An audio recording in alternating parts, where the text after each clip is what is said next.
నమస్కారం ETV news కు స్వాగతం. ముందుగా ముఖ్యాంశాలు. భావితరాల భవిష్యత్ కోసం తెలుగుదేశంకే పట్టం కట్టండి. ఈటీవీ ముఖాముఖిలో ఏపీ ప్రజలకు చంద్రబాబు పిలుపు. కేంద్రంలో చక్రం తిప్పాలన్న కేసీఆర్ కల నెరవేరబోదన్న చంద్రబాబు. జగన్కు అవకాశం ఇస్తే భాజపాలో కలుస్తాడని వ్యాఖ్య.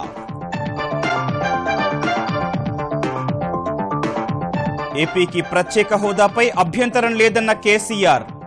పోలవరం నిర్మాణానికి అడ్డు రాబోమని చేవెళ్ల సభలో స్పష్టీకరణ.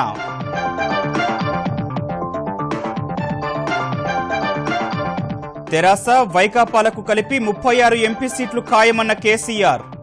వచ్చే ప్రభుత్వంలో ప్రాంతీయ పార్టీలే కీలకమని వెల్లడి.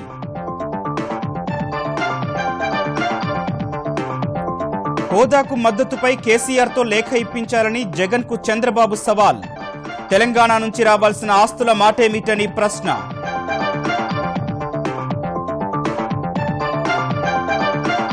ప్రజాకర్షక హామీలతో భాజపా మేనిఫెస్టో. మళ్లీ అధికారమిస్తే రైతులందరికీ 6,000 ఆర్థిక సాయం. జీఎస్టీ సరళీకరిస్తామని వెల్లడి. కాంగ్రెస్ అధికారానికి వస్తే ప్రభుత్వ కొలువుల దరఖాస్తులకు ఫీజు రద్దు. రాహుల్ గాంధీ హామీ. ఆరోగ్య హక్కు చట్టం తెస్తామని ప్రకటన.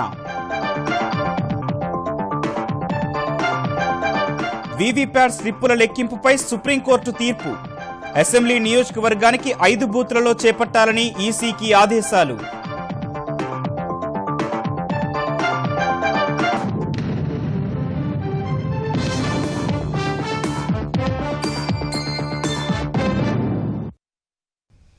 ఆంధ్రప్రదేశ్ ప్రజలు తమ భవిష్యత్, తమ పిల్లల భవిష్యత్ కోసం ప్రస్తుత ఎన్నికల్లో తెలుగుదేశాన్ని గెలిపించాలని ముఖ్యమంత్రి చంద్రబాబు పిలుపునిచ్చారు.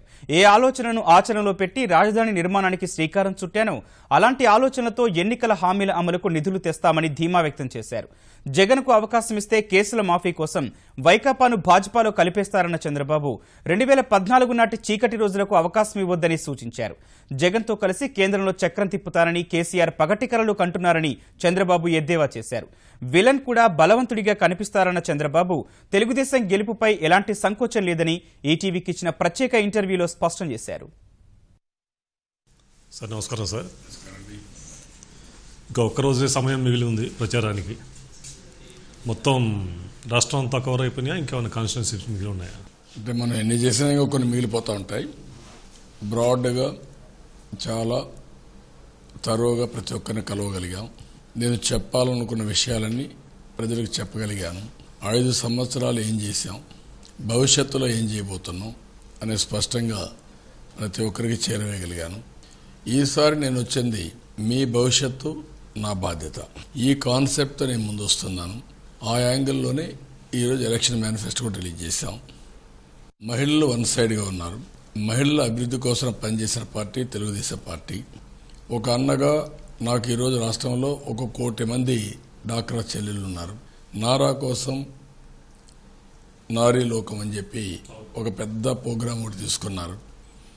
ఇందులో చదువుకున్న పిల్లలు ఇంతవరకు ఇంట్లోనే పనులు చూసుకున్న వాళ్ళు కూడా రోడ్డు మీదకి వచ్చి ప్రచారం చేసే పరిస్థితికి వచ్చారు. ఈరోజు మహిళలందరూ ఒకటే ఆలోచిస్తున్నారు, తెలుగుదేశం పార్టీ వల్లనే మన భవిష్యత్తు బాగుంటుంది, భావితరాల భవిష్యత్తు బాగుంటుందనే ఉద్దేశంతో అందరూ సహకరిస్తున్నారు.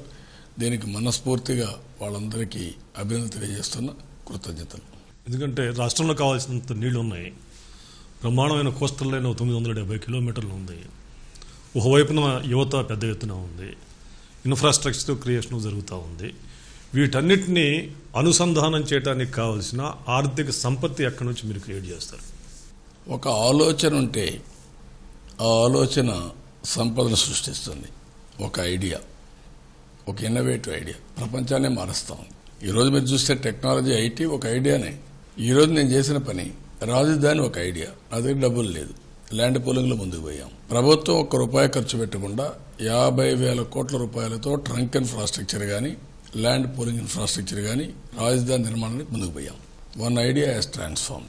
ఏ విధంగా అయితే రాజధాని చేశానో అదే మోడల్లో సో మెనీ ఐడియాస్ వర్కౌట్ చేయడానికి అవకాశాలు ఉన్నాయి. తప్పకుండా చేస్తాను. ప్రతిపక్ష నాయకుడు నాకు కూడా ఒకసారి అవకాశం ఇవ్వండి, సో ఒకసారి ఒక మార్పు చూద్దాము, ఒక అవకాశం ఇస్తే పోయేదేముంది అని కొంతమంది అంటున్నారు. దీనికి ఏమంటారు మీరు? ఇది మనందరి భవిష్యత్తు, భావితరాల భవిష్యత్తు, రాష్ట్ర భవిష్యత్తు. 31 కేసులుండి అఫిడవిట్ వేసి ఈయన వల్ల అనేక మంది జైలుకు పోయి వాళ్ళ జీవితాలను నాశనం చేసుకుని పారిశ్రామికవేత్తలు, ఐఏఎస్ ఆఫీసర్లు కూడా రేపు రాబోయే రోజులు ఎవడెక్కడ పెట్టుబడి పెడతాడు, దేనికి ఒకసారి ఇవ్వాలి. అందుకే ఆలోచించబట్టున్న ఈయన కేసుల మాఫీ కోసం కేంద్రంతో తెలంగాణ ప్రభుత్వంతో లాలూచిపడి ఈ ఒక్కసారి అవకాశం ఇవ్వండి, ఒక్కసారి అవకాశం అడుగుతున్నాడు. ఒక్కసారి అవకాశం ఇస్తే జరగబోయేది ఈ రాష్ట్రానికి తీవ్రమైన అన్యాయం జరుగుతుంది. కడాన ఈయన పార్టీని తీసుకుని బీజేపీలో కలిపేస్తాడు. ఈయన కేసులు మాఫీ చాలు బీజేపీకైనా సరెండర్ అవుతాడు. అదే జరగబోతుంది. ఇన్ని చేస్తున్నారు, ఇంత చాలామందికి పెన్షన్స్ వస్తున్నాయి, డెవలప్మెంట్ చూపిస్తున్నారు, రాజధాని వస్తూ ఉంది, పోలవరం ఒక వైపు నుంచి వస్తూ ఉంది. కానీ ఇంకా గెలుపు మీద ఏదో ఊగిసలాట ఉన్నట్టుగా కనపడతా ఉంది. ఏమంటారు? అది కరెక్ట్ కాదు. కొంతమంది చేసే ఒత్తిడి వల్ల ప్రధానమంత్రి చేసే దాడి, కేంద్రం చేసే దాడి రాష్ట్రం మీద, తెలంగాణ ప్రభుత్వం కుట్రలు కుతంత్రాలు ఈ రాష్ట్రం మీద, వీళ్ళిద్దరూ కలిసి వాళ్ళు ఇక్కడ రాలేరు కాబట్టి ముసుగేసుకుని జగన్మోహన్ రెడ్డి రూపంలో ఇక్కడికి వచ్చారు. ఎప్పుడు కూడా వీళ్ళను కూడా బలవంతుడిగా ఉంటాడు. అలాంటి ఈ ఈ కలిసిన తర్వాత మ్యానిపులేషన్ కూడా చేశారు. మాకు బ్రహ్మాండంగా ఉంది, బ్రహ్మాండంగా ఉందని. ఎప్పుడైతే ప్రజలు ముసుగు తీస్తున్నారు, వన్స్ ప్రజలు ముసుగు తీసి చూస్తా అంటే వీళ్ళు ముగ్గురు ఒకటి అనుకున్నాక ఏం చేయబోతారో 11th మీకు తెలుస్తుంది. ఎన్ని సీట్లు ఎక్స్పెక్ట్ చేస్తున్నారు? క్లియర్ కట్ అబ్సల్యూట్ మెజారిటీ మేము అడిగింది 150+ మెషిన్ కింద వెళ్తున్నాం. ఆల్ 25 అన్నాం. తెలంగాణలో ఈరోజు ఆయన చెప్పేది నాకు మళ్ళా 16-17 సీట్లు వస్తాయి, నేను చక్రం తిప్పుతాను, ఆంధ్రాలో ఉండే జగన్మోహన్ రెడ్డి కూడా నాకే సపోర్ట్ చేస్తాడు అంటే నేను ఢిల్లీ పోయి కూర్చుంటాను, ఆంధ్ర ఎంపీస్ కూడా మార్టిగేజ్ చేస్తాడు ఢిల్లీలో ఆయన బెనిఫిట్ కోసం. జగన్మోహన్ రెడ్డి ఏమి మాట్లాడు, ఎందుకంటే ఈయన మీద కేసులు ఉన్నాయి. ఆ కేసులు భయం ఈయనకుంది, కేంద్రం పైన, కేసీఆర్ పైన. ఆయన 5 ఏళ్ళు సీఎంగా ఉంటాడు. ఈ సిచ్యువేషన్లో పగటి కళ్ళగా అంటున్నాడు కేసీఆర్. ప్రచారానికి చివరి రోజుకు వచ్చారు. ప్రజలకి మీరు ఇచ్చే సందేశం? ఈరోజు మీరు వేసే ఓటు 5 సంవత్సరాల మీ భవిష్యత్తుకు సంబంధించిన ఓటు. ఓటు విలువ అర్థం చేసుకోండి. 2014లో మీరు ఓట్లు వేశారు, నా మీద నమ్మకం పెట్టారు, నేను రాత్రింబూళ్ళలో పనిచేశాను. 2014 కంటే ముందు ఒక్కసారి ఆలోచించుకోండి. చీకటి రోజులు, అలాంటి చీకటి రోజులకు మళ్ళా అవకాశం ఇవ్వద్దండి. ప్రతి ఒక్కరూ మన భవిష్యత్తుకు, మన పిల్లల భవిష్యత్తుకి నాంది పలకాలి. దీనికి శ్రీకారం చుట్టండి. అదే రేపు ఎన్నిక. ఎవరైనా సరే అందరినీ ప్రజలు కోరుతున్నా, 5 కోట్ల మందిని కోరుతున్నా, మీరే అభ్యర్థులుగా పనిచేయండి. ఎమ్మెల్యేగా, ఎంపీగా నన్ను చూడండి. మీరు అత్యంత మెజారిటీ గెలిపించండి. పార్టీ కార్యకర్తలు కావచ్చు, అధికారులు కావచ్చు, లేకపోతే ఎమ్మెల్యే క్యాండిడేట్లు కావచ్చు, ఎవరైనా సరే మీకు ఇబ్బంది కలిగించుంటే అది మనసులో పెట్టుకోవద్దండి. అది మనసులో పెట్టుకుంటే నష్టం మీకే వస్తుంది, మనకు వస్తుంది, ఈ రాష్ట్రానికి వస్తుంది. అందుకే నేను మిమ్మల్ని కోరుతున్నా, అవన్నీ మర్చిపోయి విజ్ఞతతో ప్రవర్తించి ఎట్టి పరిస్థితుల్లో కూడా తెలుగుదేశం పార్టీ రావడం ఒక చారిత్రక అవసరం. దీనికి నాంది పలకమని మరొక్కసారి అందరినీ కోరుకుంటూ నిండు మనసుతో ఆశీర్వదించండి. నేను చేసే పోరాటానికి సహకరించండి. మెరుగైన జీవన ప్రమాణాలతో మీ భవిష్యత్తు నా బాధ్యత కింద తీసుకొని అన్ని విధాలు అభివృద్ధి చేస్తానని మరొకసారి కోరుకుంటూ అందరికీ నమస్కారాలు. జై థ్యాంక్ యూ. ఆంధ్రప్రదేశ్ ముఖ్యమంత్రి చంద్రబాబుతో ఈటీవీ ఇంటర్వ్యూ పూర్తి భాగాన్ని రేపు ఉదయం 7 గంటల బులెటిన్లో చూడొచ్చు. ఇక రేపట్లుగా పోలవరం నిర్మాణానికి వ్యతిరేకంగా సుప్రీంలో వేసిన అఫిడవిట్ను తెరాస సర్కారు ఉపసంహరించుకోవాలని ముఖ్యమంత్రి చంద్రబాబు డిమాండ్ చేశారు. కృష్ణా జిల్లా తిరువూరు సభలో మాజీ ప్రధాని దేవెగౌడతో కలిసి పాల్గొన్న చంద్రబాబు అభివృద్ధిని చూసి ఓటేయాలని పిలుపునిచ్చారు. వైకాపా అధ్యక్షుడు జగన్, తెలంగాణ ముఖ్యమంత్రి కేసీఆర్, ప్రధాని నరేంద్ర మోదీ ఏకమై ఆంధ్రప్రదేశ్పై ముప్పేట దాడి చేస్తున్నారన్న ఆయన ఆంధ్రప్రదేశ్ ప్రయోజనాలు కాపాడి తీరతామని చెప్పారు. తెలంగాణ నుంచి రావాల్సిన ఆస్తులపై కేసీఆర్ నుంచి జగన్ ఏ విధమైన హామీ పొందారని ప్రశ్నించారు. అటు తిరువూరు సభకు హాజరైన జనసందోహాన్ని చూసి ఆశ్చర్యానికి గురైన దేవెగౌడ చంద్రబాబు విజయం తథ్యమని చెప్పారు. కేంద్రంపై పోరాటంలో లౌకిక పార్టీలు ఏకతాటిపైకి తెచ్చిన చంద్రబాబే ఎందుకు ప్రధాని పగ్గాలు చేపట్టకూడదని దేవెగౌడ వ్యాఖ్యానించారు. చంద్రబాబు విజయంతోనే ఆంధ్రప్రదేశ్ అభివృద్ధి కొనసాగుతుందని చెప్పారు.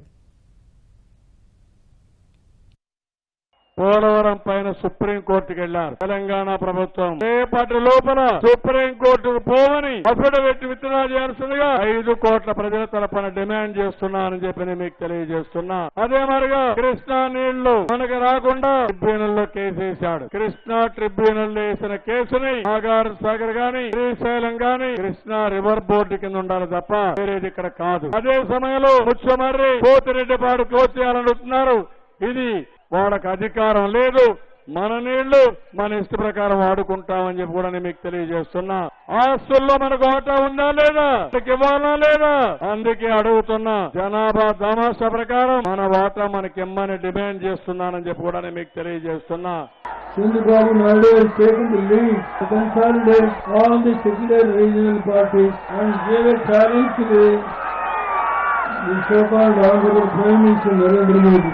Narendra Modi actually used all the constitutionally created institutions to destroy regional leadership, only to demolish all the political opponents. At this critical juncture, Chandrababu Naidu has taken the challenges, wants to fight Narendra Modi's undemocratic and democratic institutions. Chandrababu Naidu has accepted the challenge, and why not? Chandrababu Naidu can become the Prime Minister of this country. Vaikapa అధికారంలోకి వస్తే మచిలీపట్నం ఓడరేవును కేవలం 4,800 ఎకరాల్లోనే నిర్మిస్తామని వైకాపా అధ్యక్షుడు YS Jagan పునరుద్ఘాటించారు.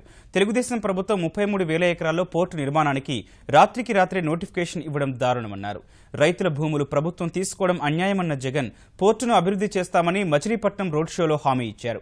అధికారంలోకి వస్తే మచిలీపట్నంలో అందరికీ ఇళ్ల స్థలాలిచ్చి ఇళ్లు కట్టించిస్తామని హామీ ఇచ్చారు. చేపల వేటకు సెలవు ఉన్నప్పుడు మత్స్యకారులకు ఇచ్చే మొత్తాన్ని 4,000 నుంచి 10,000కు పెంచుతామని హామీ ఇచ్చారు. పేదవాడి ఇంటిపై 3 లక్షల రూపాయల అప్పును మాఫీ చేస్తామని జగన్ హామీ ఇచ్చారు.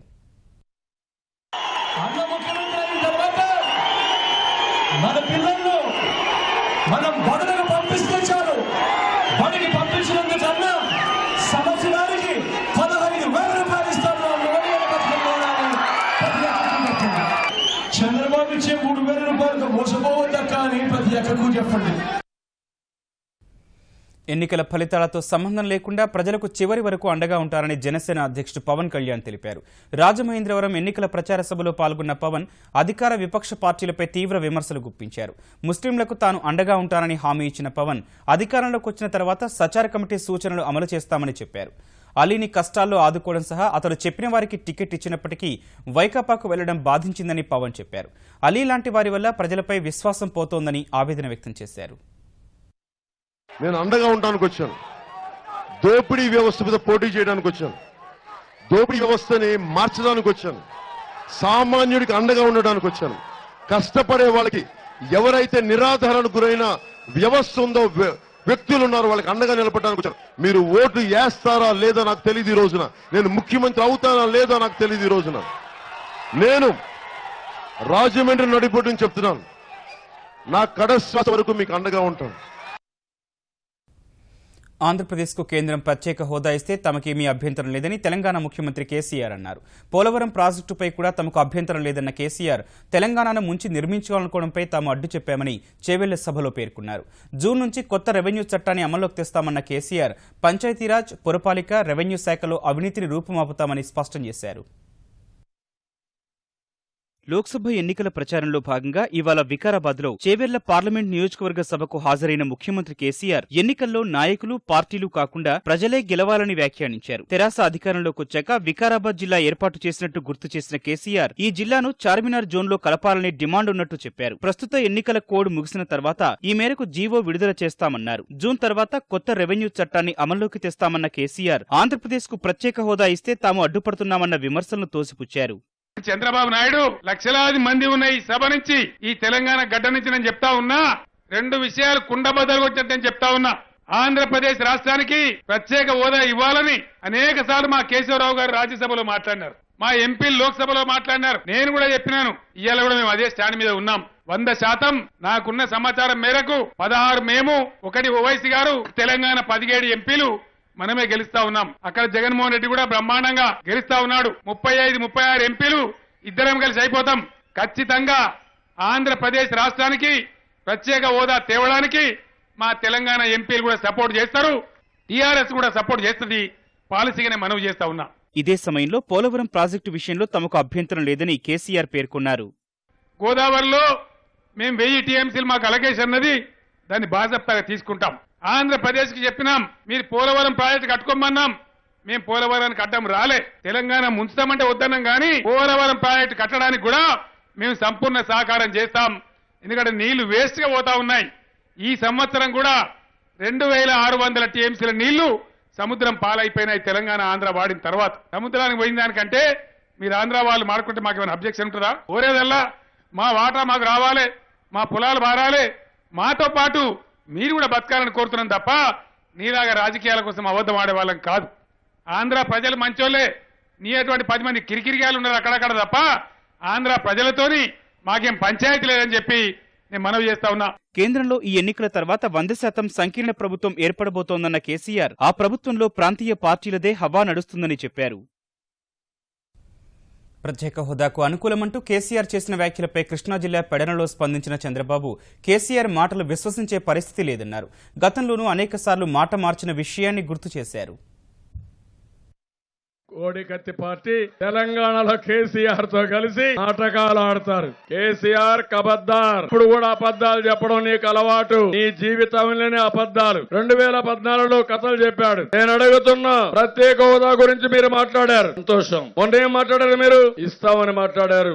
ఎప్పుడు తెలంగాణ ఎన్నికల కంటే ముందు ఆ రోజు కావాలని ఇస్తామని మాట్లాడారు. నరేంద్ర మోడీ వద్దంటే నరేంద్ర మోడీతో నేను విభేదించిన తర్వాత ఇవ్వమన్నారు. నీకు ఆ ఇంట్రెస్ట్ ఉంటే నేను ప్రత్యేక హోదా పైన అవిశ్వాస తీర్మానం పెట్టా. ఎందుకు అవిశ్వాస తీర్మానానికి మీరు రాలేదు, ఎందుకు మాకు సపోర్ట్ చేయలేదు చెప్పమని ఈ పెడన సభ ద్వారా కేసీఆర్ నిలదీస్తున్నారని చెప్పి కూడా నేను మీకు తెలియజేస్తున్నా. మొన్న ఎన్నికలు జరిగాయి, సోనియా గాంధీ గారు వచ్చారు, మేడ్చల్లో మీటింగ్ పెట్టారు, ఏ మాట చెప్పారు? ఆంధ్రాకు మేము మాట ఇచ్చాం, మేము మాట తప్పం, ప్రత్యేక హోదా ఇస్తామని మొదటి సంతకం ప్రత్యేక హోదా పైన పెడతామని రాహుల్ గాంధీ కూడా చెప్పాడు. ఆ రోజు ఏమన్నాడు కేసీఆర్? ఇవ్వడానికి వీలు లేదు, ప్రత్యేక హోదా ఇస్తే స్పెషల్ ఇన్సెంటివ్స్ వస్తే అన్ని ఇండస్ట్రీస్ ఇక్కడికి వెళ్ళిపోతాయి, ఇక్కడ ఎత్తిపోతామని అడ్డుపడ్డాడా లేదా? తమ్ముళ్ళు మాకు కూడా ఇవ్వాలని అడిగాడా లేదా? ఈ రోజు మాట్లాడుతున్నాను నన్ను గురించి. నేను ప్రత్యేక హోదాకి ఎప్పుడు అపోజ్ చేయలేదని. ఎప్పుడన్నా కేసీఆర్ వాస్తవం చెప్పాడా తమ్ముళ్ళు? కేంద్రంలో వరుసగా రెండోసారి అధికారం చేపట్టడమే లక్ష్యంగా భాజపా భారీ హామీలు, లక్ష్యాలతో ఎన్నికల మేనిఫెస్టో విడుదల చేసింది. వీలైనంత త్వరగా రామమందిర నిర్మాణం చేపడతామన్న కమలదళం సంకల్పిత భారత్ సశక్త్ భారత్ నినాదంతో సమాజంలోని అన్ని వర్గాల అభ్యున్నతికి కృషి చేస్తామని హామీ ఇచ్చింది. ఉగ్రవాదంపై ఉక్కుపాదం మోపుతామని స్పష్టం చేసింది. 2022 నాటికి రైతుల ఆదాయం రెట్టింపు, 2024 నాటికి దేశంలోని ప్రజలందరికీ నల్లా ద్వారా త్రాగునీరు అందిస్తామని ప్రకటించింది.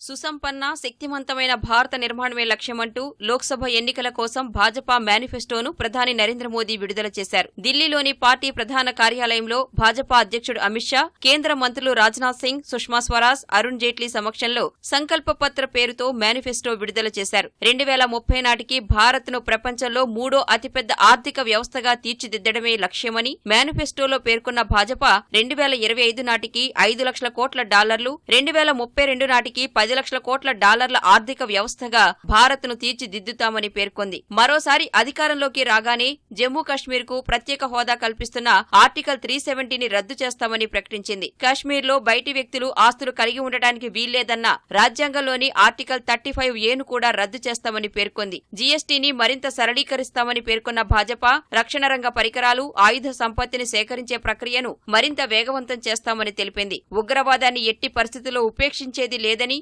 మేనిఫెస్టోలో పేర్కొన్న కమలదళం ఈ విషయంలో సైనిక దళాలకు పూర్తి స్వేచ్ఛనిస్తామని స్పష్టం చేసింది. జాతీయ పౌర రిజిస్టర్ను దశలవారీగా దేశమంతటా అమలు చేస్తామని తెలిపింది. ఎన్నికల ప్రణాళికలో వ్యవసాయ రంగానికి పెద్దపీట వేసిన భాజపా ప్రస్తుతం 5 ఎకరాల లోపు రైతులకే పీఎం కిసాన్ పథకం కింద ఏటా 6,000 రూపాయల చొప్పున సాయం అందిస్తుండగా ఇకపై రైతులందరికీ ఈ సాయం ఇస్తామని ప్రకటించింది. వచ్చే 5 ఏళ్లలో వ్యవసాయ రంగానికి, గ్రామీణాభివృద్ధికి 25 లక్షల కోట్ల చొప్పున ఖర్చు చేస్తామని ప్రకటించింది. కిసాన్ క్రెడిట్ కార్డుల కోట్లపై ₹1,00,000 వరకు వడ్డీ లేని రుణాలు అందిస్తామని వెల్లడించింది. భూదస్త్రాల డిజిటలైజేషన్ పూర్తి చేస్తామని హామీ ఇచ్చిన భాజపా దీర్ఘకాలంగా పెండింగ్లో ఉన్న 31 సాగునీటి ప్రాజెక్టులను పూర్తి చేస్తామని పేర్కొంది. కృషి సించాయ్ యోజన కింద త్వరలోనే 68 ప్రాజెక్టులు పూర్తవుతాయని వివరించింది. 2022 నాటికి అందరికీ పక్కా గృహాలు నిర్మిస్తామన్న హామీకి కట్టుబడి ఉన్నట్లు పేర్కొంది. 2024 నాటికి దేశంలో కొత్తగా 200 నవోదయ కేంద్రీయ విద్యాలయాలు ఏర్పాటు చేస్తామని తెలిపింది. కొత్తగా 75 వైద్య కళాశాలలు, పీజీ కళాశాలలు ఏర్పాటు చేస్తామని హామీ ఇచ్చింది. చట్టసభల్లో మహిళలకు 33% రిజర్వేషన్లకు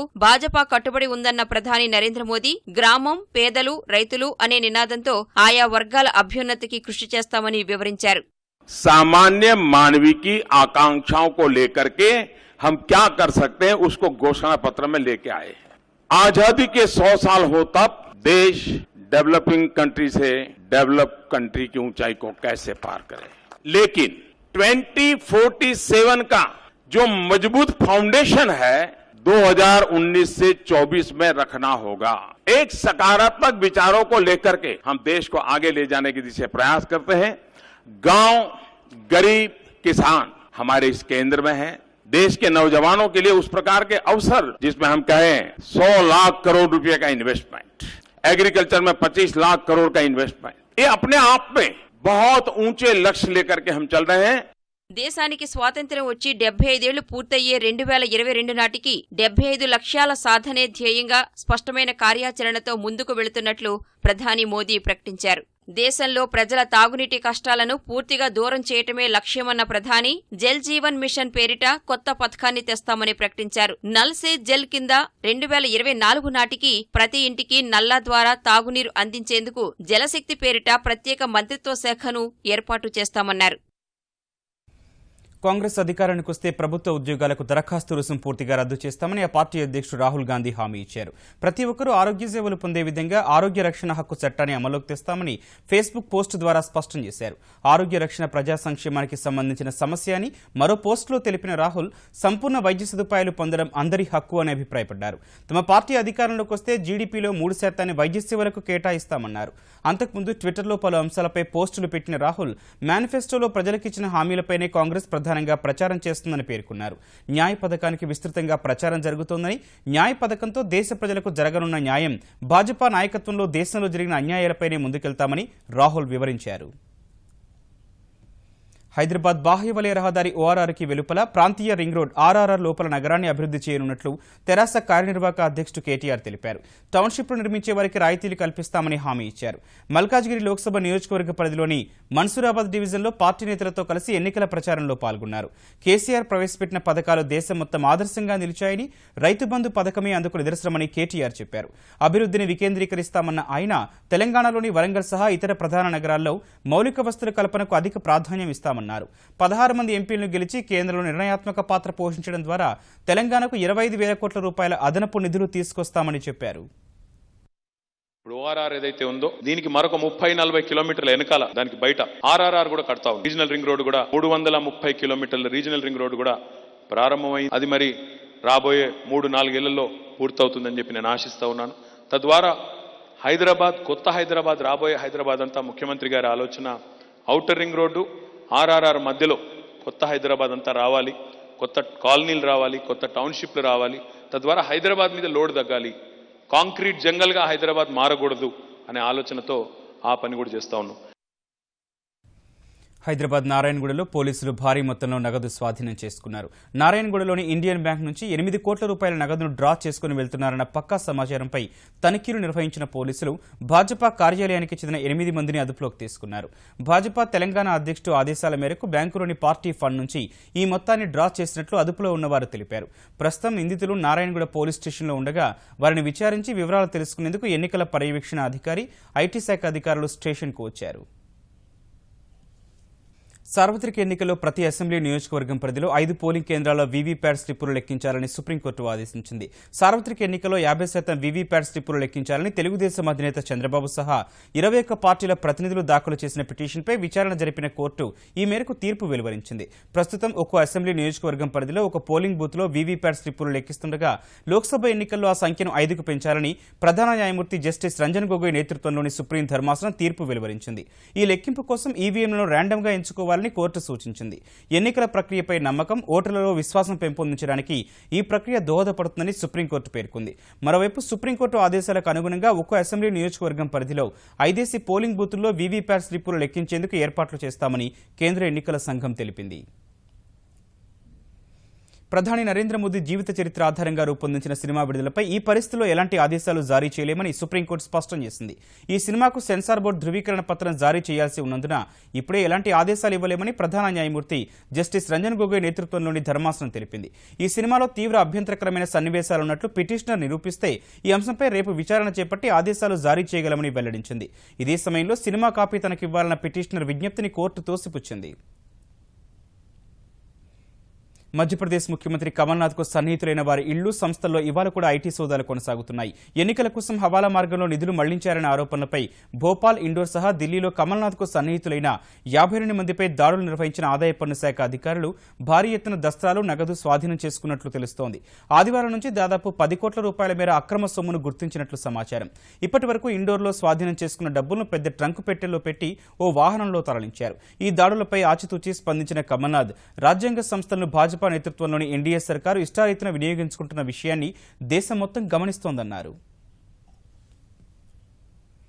ఈటీవీ న్యూస్ సమాప్తం. నమస్కారం.